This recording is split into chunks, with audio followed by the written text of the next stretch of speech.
네, 안녕하세요. 주식은 선택이 아닌 필수 주선필입니다. 자, 오늘은 제가 5월달 수익 정산을 한번 해드리려고 이렇게 영상을 업로드하게 되었고요. 제가 처음으로 이렇게 녹음을 하면서 영상을 찍게 되었네요. 아무래도 제가 월별로 5월이나 6월 이렇게 월마다 월말 정산을 해드릴 예정이고요. 수익이 나는지 손실이 나는지 그리고 어디에서 큰 손실이나 수익이 났는지를 이렇게 영상 업로드를 해드리려고 합니다. 자, 먼저 이번 달은 제가 수익이 한 1020만 원 정도 수익이 났고요. 먼저 저는 투잡을 뛰고 있습니다. 네. 3시 반부터 거의 새벽 1시에서 2시까지는 이제 따로 일을 하고 있고요. 그다음에 이제 남는 시간에 주식 오전 매매랑 그리고 종가 베팅이랑 시간에 다닐까 이렇게 주력 매매를 하고 있습니다. 주력 매매는 시간에 다닐까 그리고 종가 베팅 그리고 시초가 베팅 그리고 장초반 1시간 매매 여기에서 주도주를 찾아서 매매하는 매매법을 사용해서 수익을 내고 있고요. 이번 달도 그렇게 매매를 해서 좋은 수익을 얻은 것 같습니다. 먼저 제가 5월 초반부터 초반에는 뭐 150만 원 정도 수익이 나서 순조롭게 시작하는 것 같았지만 그 다음 이틀 동안 초반에 있던 수익을 다 날려먹으면서 손실로 이제 전환을 하게 되었는데요. 여기에서 이제 제가 큰 손실들이 이번 달에 보게 되면은 한 3일 정도가 되겠네요. 5월 30일, 그리고 5월 7일, 5월 3일. 이렇게 대표적으로 큰 손실이 났던 날에 어떤 종목을 매매했고, 어떻게 실수를 함으로써 제가 손실이 이렇게 크게 났는지, 어떤 부분에서 제 원칙을 지키지 않고 매매했는지를 먼저 말씀드리려고 합니다. 자, 먼저 5월 3일을 먼저 보겠습니다. 5월 3일 이렇게 매매 종목이 4종목이 되는데요. 제가 이날 아직도 기억을 하는 게 충분히 수익으로 나올 수 있었음에도 불구하고 제가 욕심을 부려서 이렇게 더 큰 손실로 이어졌던 하루였는데요. 매매일치를 보면서 한번 말씀을 드릴게요. 제가 이날에 아무래도 유리기판 쪽으로 돈의 흡입이 이어졌던 것 같아요. 5월 3일.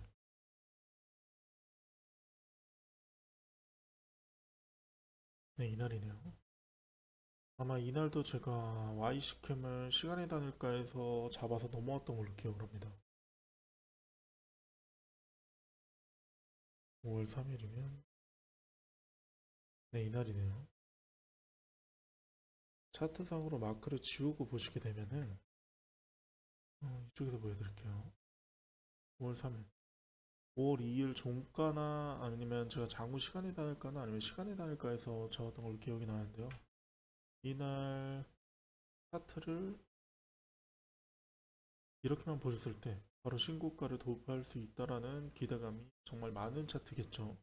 그래서 저도 시간의 단일가에서 아마 잡았던 것 같습니다. 제가 보통 종가 베팅은 3시 이후로 이렇게 잡고 들어가는데 이날에 못 잡았던 이유가 제가 기억이 잘 나진 않지만 우선 이 시간의 단가에서 움직였던 YC캠을 대장주로 보고 제가 잡아서 들어갔고요. 지금 보니까 차트를 봤을 때 제가 3시 이후부터 매매를 하는데 이렇게 강하게 상승을 하고 뭐 3시 때 시간대 뭐 이쯤 되겠네요. 이쯤 눌림에서 잡았어야 되는데 이쯤에서 못 잡고 많이 상승한 자리여서 제가 많이 부담스러워서 잡지 않았을 확률이 높을 것 같습니다. 3시까지만 해도 거의 7% 정도가 바닥에서 올랐네요. 저는 보통 3시에서 매수를 할 때 그 전에 올라왔던 바닥에서부터 올라왔던 퍼센트가 7에서 10% 정도가 되면 이미 그 전에 2시나 1시 이때쯤에 매수하시는 분들이 매도를 칠 심리가 강해지기 때문에 거기서부터는 종가 매도는 잘 안 하려고 합니다. 아니면은 시간의 단일가를 보고 차라리 더 높은 가격에 사던가 이런 식으로 매매를 하고 있고요. 물론 제가 이런 원칙을 무조건 매일같이 지키지는 않습니다. 특이하게 뭐 그 테마에 돈의 수급이 너무 강하고 그 종가상으로 3시 이후에 테마가 우르르 다 올라온다.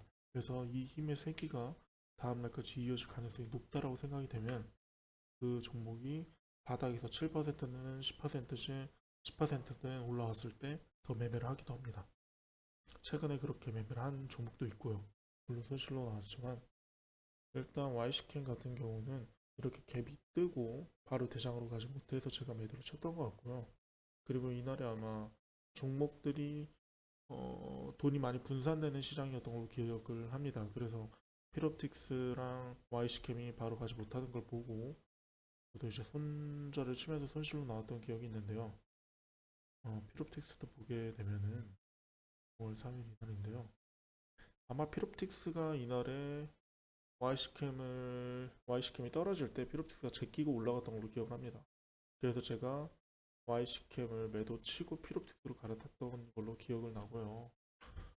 여기에서 일별로 필옵틱스 보게 되면은 5월 3일인 구간, 네, 이날이네요. 필옵틱스도 이렇게만 보면은 차트상으로는 확실히 신고가를 돌파할 수 있다라는 기대감을 갖고 있는 종목이었고요. 이 종가상으로 이제 캔들이 이렇게 망치형으로 음봉이 떨어져 있는 건데 이제 장중에서는 이렇게 돌파해서 그 양봉으로 이렇게 탁 치고 올라가는 그런 모습이었기 때문에 저도 여기서 매수를 따라서 진입을 했고요. 그 다음에 가지 않아서 절반 덜고 다시 한번 가지 않을까, 그리고 조금이라도 이렇게 기술적으로 반등이 나올 것 같아서 그쪽에서 이제 탈출하려고 절반을 다시 매수한 거고요.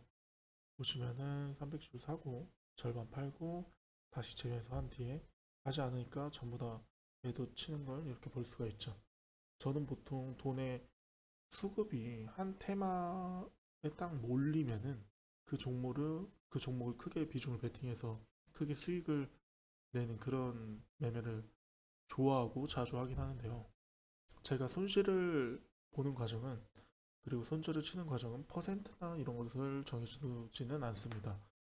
제가 대장이 될 거라고 생각한 테마, 그리고 그 테마 안에서 대장주가 대장을 먹지 못하고 돈이 다른 어떤 테마로 흘러 들어가거나 아니면은 개별 종목, 5월 3일 같은 경우는 이런 민테크나 CNCI 테크놀로지 이런 종목으로 돈의 흐름이 제가 넘어간다라는 것을 판단하고 이렇게 매도를 치고 이런 종목을 매매한 건데요. 저는 보통 그런 손절 구간이랑 그런 것들을 수치적으로 잡지 않고 돈의 흐름을 보고 매도를 치곤 합니다.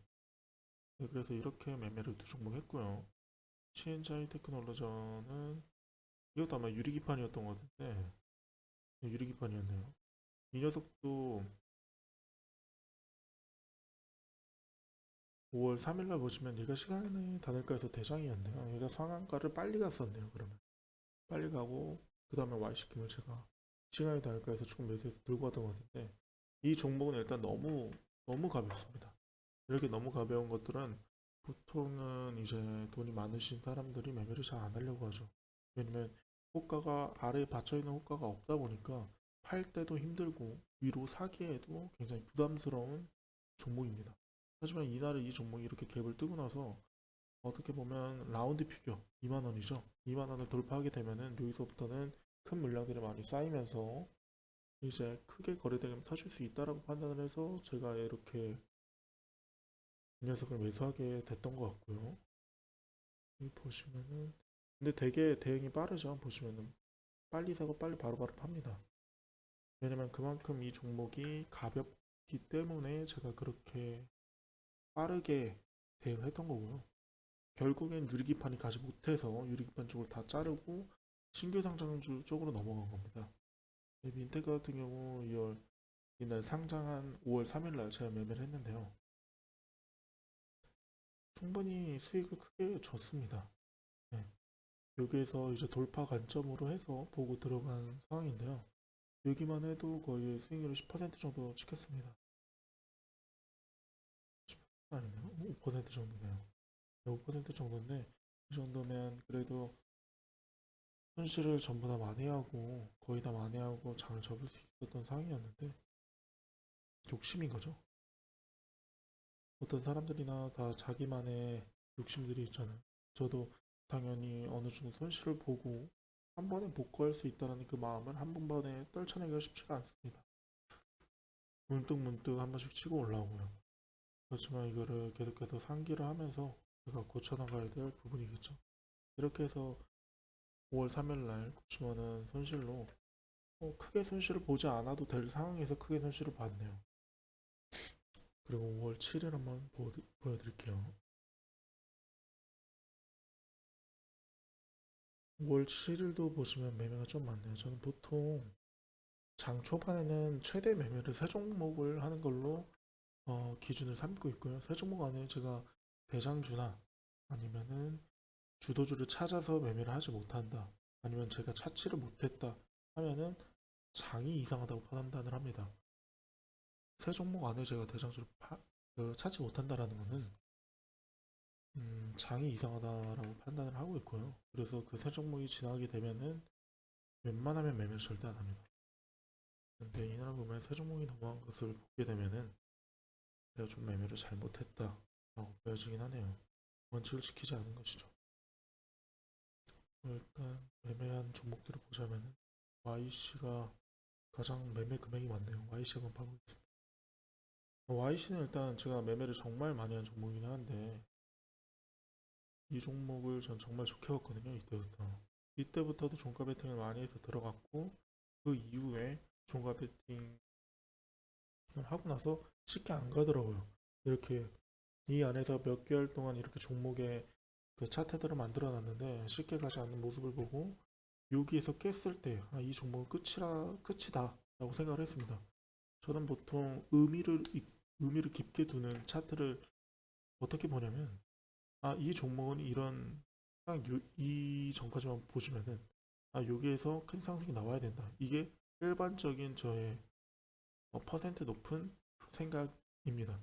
이 정도 차트를 만들어놨으면 거래대금이나 어떤 뉴스들을 포함해서 갭을 띄우면서 상승을 하든 아니면 장중에 띄어서 강한 수급이 들어서 상승을 하든 이걸 저는 일반적으로 올라가는 패턴이라고 생각을 합니다.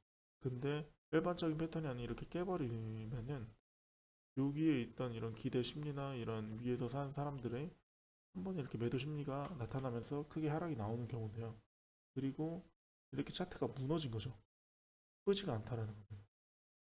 못생겨졌죠, 차트가. 근데 그렇다면 여기서 그냥 깨고 내려가야 되는데 이걸 깨고 내려가지 않고 단 며칠 만에 크게 이날에 바로 상승이 나오더라고요. 그리고 거래대금이 많이 붙어 있었고요, 이날에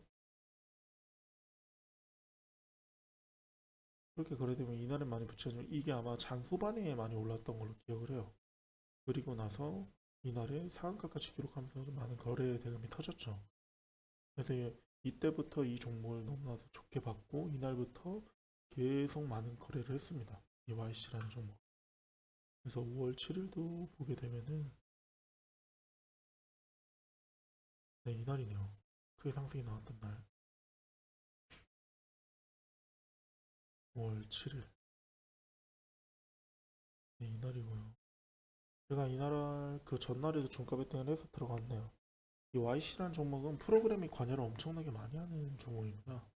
프로그램이 사고팔고를 엄청 많이 하기 때문에 엇박을 타게 되면 정말 끝도 없이 탈 수밖에 없거든요. 그래서 5월 6일 날에 제가 이걸 종가 베팅을 한 이유도 이날이죠. 프로그램이 많이 들어왔어요. 분명 팔 법도 한데 안 팔고 많이 들어왔습니다. 네.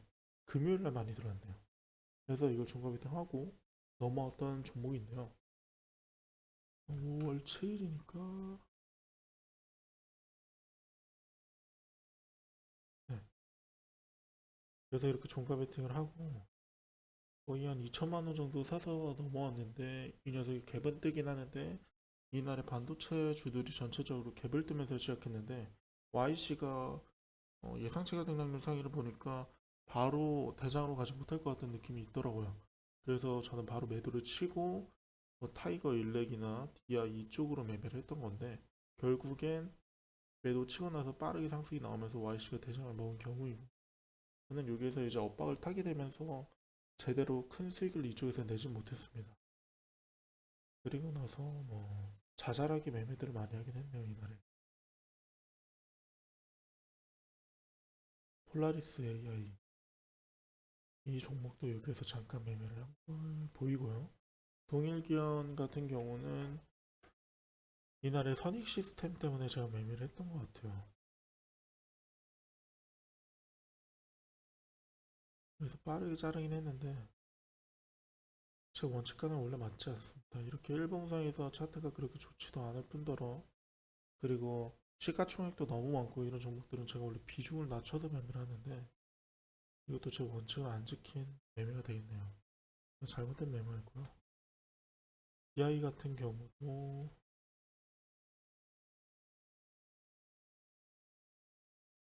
5월 7일.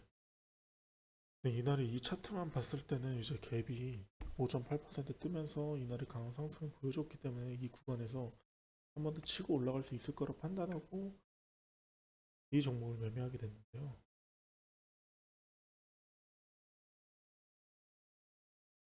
보시면 이날이 이겠네요. 한번 상승이 나오고 나서 눌린 이후에 다시 한번 재돌파하는 그런 그림을 보고 매수를 했던 것 같습니다. 하지만 쉽게 가지 않으니까 바로 매도를 치고 장을 마감했던 것 같아요. 그래서 이렇게 몇 종목 찔러보다가 저랑 장이 잘 맞지 않으니까 종목을 매매를 바로 접었던 것 같습니다. 타이거 일렉은 호가창이 너무 가볍더라고요. 매수를 한 뒤에 뭐 몇 퍼센트 정도 수익이 나긴 했지만 제가 좋아하는 흐름은 아니라서 바로 매도를 치게 됐습니다. HP 솔루션은 차트가 이날 좋았어요. 네, 신고가로 가는 차트였고 이게 반도체를 다시 한번 끌고 올라가나라는 생각이 들어서 이 종목을 매매하게 되었는데 외국인이 분명히 프로그램을 많이 사긴 하는데 종목 호가를 보게 되면 뭔가 계속 푸는 듯한 느낌이 너무 많이 들어서 이 종목을 길게 홀딩하지 못하고 그냥 매도를 쳤습니다. 이렇게 큰 손실이 났고요. 이날 5월 30일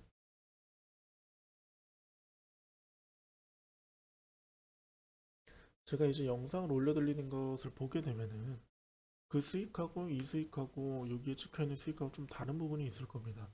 이건 왜 그러냐면 제가 출근을 하기 때문에 이제 종가 베팅이나 아니면 시간이 다를까해서 수익이 어떻게 나는지에 대해서는 영상이나 이런 걸로 녹화를 해서 올려드리기 힘들기 때문에 제가 오전장에 대한 매매들만 수익이 난 것 그리고 손실이 난 것에 대해서만 이렇게 적나라하게 보여드릴 수가 있는 부분이고 그렇지 않은 부분에 대해서는 제가 이렇게 월말정산이나 이런 것들을 통해서 아니면 지금 생각하고 있는 부분이 여러 방향이 조금 있긴 한데 그렇게 조금 그런 이유 때문에 좀 상이하다 다르다라는 것을 일단 말씀을 드리고요. 일단 5월 30일 같은 경우는 제가 영상 올린 거는 마이너스 40만 원이었는데 이렇게 종가 베팅이나 시간이 다니까로 많은 돈을 조금 100만 원 정도 되는 돈을 날리게 됐습니다. 일단 이날에 크게 손실이 난 종목이 음, 큐로셀이라는 종목인데요. 이게 완전관해라고 해서 바이오 쪽에서 완전관해라는 게 되게 좋은 뉴스이거든요. 그래가지고 저도 이거를 종목이 끝나고 나서 장이 끝나고 나서 시간이 다닐까 해서 보는데 시간이 다닐까 해서 거래 대금이 조금 많이 터지면서 탁탁 치고 올라오는 게 보이길래 그리고 이날에 한국 증시가 별로 좋지 않았습니다. 코스피 코스닥이 조금 1%대로 많이 빠졌던 걸로 기억이 나고 그래서 그 다음 날에도 이런 리스크 때문에 더 장이 빠질 수 있겠다라고 생각을 해서 이런 해치주인 어떤 바이오 쪽으로 돈이 몰리지 않을까 하고 이 종목을 매매하게 됐는데요. 시간의 단일가에서만 1,500만 원 정도 매수를 했고요. 올라가다가 떨어질 것 같을 때 절반은 일단 팔았습니다. 그리고 타이밍이 제가 일하는 시간이라서 놓치게 되면서 바로 대응을 하지 못하고 크게 거의 한 10% 정도 750만 원 정도 10% 정도 손실 봤던 걸로 기억은 납니다. 그래서 이 종목에서 거의 80만 원 정도 손실이 났고요. 그리고 진짜 제가 하지 말아야 될 종목이 유니트론텍 같은 종목인데 일봉상 차트는 좋습니다. 하지만 이제 주봉이랑 월봉으로 봤을 땐 이쪽에서 많이 부딪히면서 떨어지는 종목이고 매물대가 있는 종목입니다. 저는 이렇게 차트상으로 매물대가 있는 종목을 별로 좋아하지 않고요. 웬만하면 절대 하지 않습니다. 근데 유니트론텍 같은 경우는 제가 이쪽에서 매수를 이렇게 매도를 쳤거든요. 정말 하면 안 되는 매매죠. 근데 제가 꼭 한 번씩 이렇게 손실을 복구하고 싶다라는 마음이 들게 되면 매매 시간도 보시면 제가 10시 이후에 매매를 안 해야 되는데 지금 10시 이후에 매매를 하는 게 보이시죠? 이렇게 잘못된 매매들을 꼭 저도 월에 한두 번씩은 나오는 것 같습니다. 날이 갈수록 시간이 지날수록 주식 경력이 지날수록 이런 부분이 많이 보완되고 있긴 하지만 저도 사람인지라 계속 이렇게 한두 번 제 마음을 절제하지 못하고 이런 실수가 나오곤 하네요. 이런 종목은 왜 절대 하면 안 되냐면 저는 일단 10시 이후에는 매매를 잘 하지 않고요. 왜냐하면 페이크가 너무 많습니다. 종목별로 구라치는 종목이 너무 많아요. 쉽게 가지 않고 되게 패턴이 복잡하게 가고 단순하게 가지 않는 경우가 너무 많기 때문에 제가 통계를 내봤을 때 저는 10시 이후에는 제가 수익보다는 손실을 많이 나는 타입이기 때문에 저는 이쪽 매매를 완전히 배제하고 있습니다. 그리고 이런 뉴스를 보고 들어가는 매매를 제가 잘 하지도 않고요. 그리고 거래대금이 뭐 많이 터지는 것을 확인이 되지 않은 상태에서 매매를 한 거다 보니까 저희 기준에 전혀 부합하지 않는 종목이고요. 그래서 이렇게 저는 유니트론텍과 큐로셀 이 두 종목으로 넣어주고 많이 날리게 되었고요. 한산 엔지니어링은 제가 이제 단기 가일이 끝나고 이날에 30일 날에 매수를 29일 날에 제가 매수를 해서 넘어온 종목인데요. 보통 전에 한국 화장품 제조나 이런 것들이 단기 가열 매매가 끝나고 나서 크게 상승을 보여줬습니다. 이날에 보면은 이렇게 단기 가열이 27일 날 끝나고 그 이후로 상승이 거의 뭐 40%, 30 몇 퍼센트 정도 상승이 나왔는데요. 저는 보통 이런 패턴을 중요시 생각합니다. 그 5월 달에 어떤 그 주의 패턴들, 어떤 그 전의 테마들 안에서 단기가열 매매에서 좋은 성과를 보여주는 종목이 나왔다. 그런 대장주가 있었다. 그럼 그 다음 테마에서도 연관지어서 생각을 많이 하는 편이고요. 그래서 저도 이런 한산 엔지니어링 SOFC라는 되게 신선한 재료였잖아요.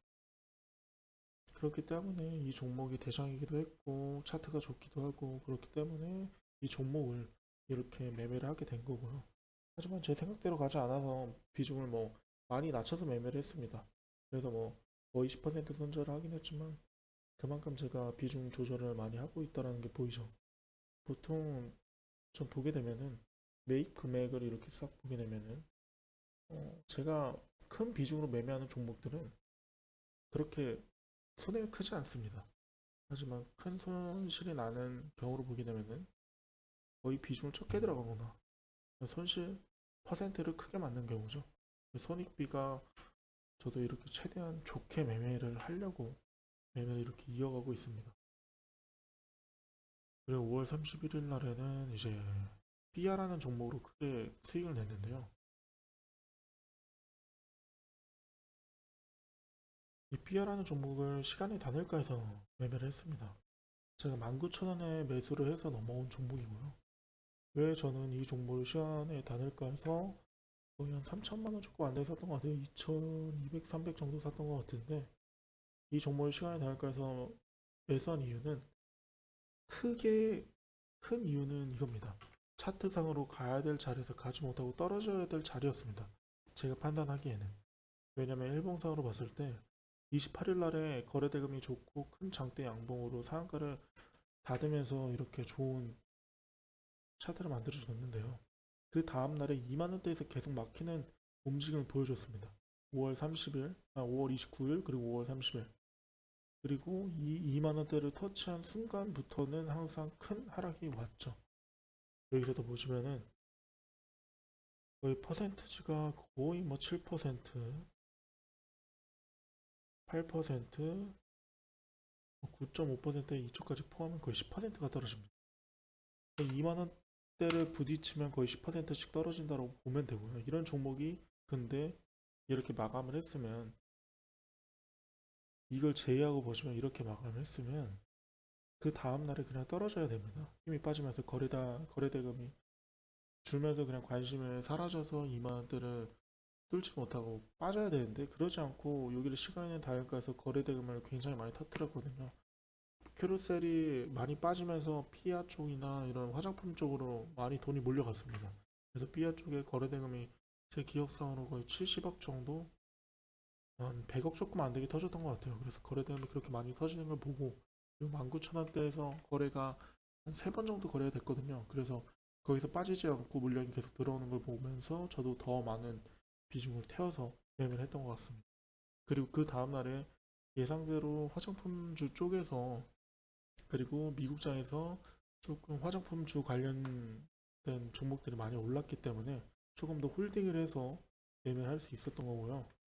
그리고 다른 종목들에 돈이 많이 쏠리지가 않았습니다. 그래서 더 홀딩을 길게 할 수 있었던 거고요. 제가 보통은 돈의 수급이 한 테마, 제가 정한 그 매수한 테마의 종목에 돈의 수급이 다른 종목이나 다른 개별 종목이나 아니면 다른 테마 이런 쪽으로 쏠리지 않는다면 그냥 쭉 길게 홀딩을 해서 수익을 크게 내려고 합니다. 그리고 그게 그렇게 해서 수익을 크게 내곤 하고요. 그래서 이 종목도 삐아 같은 종목도 거의 여기에서만 판 게 거의 200만 원 넘게 수익이 났던 것 같아요. 매도를 치고 여기서 다시 재매수를 해서 조금 더 길게 홀딩을 하려고 했는데 이때부터 거의 뭐 선춘뷰티 사이언스 이쪽이 올라오면서 제가 이쪽을 선춘뷰티 이쪽을 매매하게 됐습니다. 그래서 이쪽에서 가다가 자르고 다시 위에서 사고 이렇게 움직임이 있었는데 피아도 위에서 계속해서 누군가 많이 파는 느낌이 들어서 이렇게 조금 비중을 제가 그리고 두 번째 세 번째 들어갈 때 확실히 많이 줄여서 매매를 하기 때문에 이쪽에서 뭐 수익이나 손실 나는 건 거의 없고요. 거의 여기에서 판 게 거의 수익의 대부분이라고 볼 수 있겠습니다. 선진뷰티 사이언스도 대장으로 이쪽이 치고 올라가기 때문에 제가 대장주로 보고 매매를 한 거고요. 이 종목 같은 경우에도 신고가죠. 신고가기 때문에 매매를 한 거고요. 근데 이 종목은 30일 날이나 아니면 그 전날에 계속 종목을 유심히 보셨던 분들은 아시겠지만 종목이 되게 가볍습니다. 가볍고 변동성이 상당히 심해요. 그렇기 때문에 저도 쉽게 들어가지 않으려고 했던 건데 이쪽에서 보시면은 호가창이 2만 원을 라운드 피겨를 돌파하면서 그리고 화장품 주의 대장격으로 바로 그 피아라는 종목을 퍼센트적으로 딱 치고 올라가는 시점이었기 때문에 제가 그나마 조금 비중을 때려서 매매를 했습니다. 그리고 이렇게 보면 퍼센트가 별로 안 되는 것처럼 보일지라도 거의 한 4% 정도 넘은 퍼센트가 됐거든요. 그래서 이렇게 매매를 마쳤고요. 5월달은 이런 식으로 매매를 해서 이렇게 큼직하게 수익이 난 것들도 보여드리고 싶긴 하지만 시간 관계상으로 저도 이 정도까지만 말씀을 드리고 5월달은 이렇게 1,000만 원 정도 수익이 났다는 거 기준이 계속 나오네요. 네, 그래서 이렇게 수익이 났습니다. 네, 다음번에 또 영상으로 찾아뵙겠습니다. 네, 감사합니다.